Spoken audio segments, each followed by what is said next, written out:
Ikaw ba ay naghahanap na mahihiraman? Ang home credit ay isa sa mga pwede mong maging opsyon. Ang tanong, legit nga ba ito? Marami ang nagtatanong at isa na rin ako sa mga nagtanong kung totoong legit nga ba ang home credit loan app.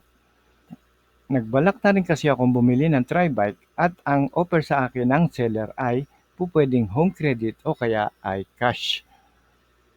Kaya nag-research ako tungkol sa home credit at paano ito naging legit.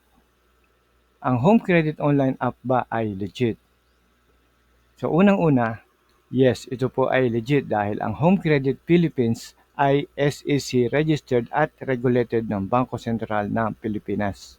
Recognized na rin po sila ng DTI at ng National Privacy Commission. Andiyan po yung mga logo sa harap at pwede nyo po yung i-research.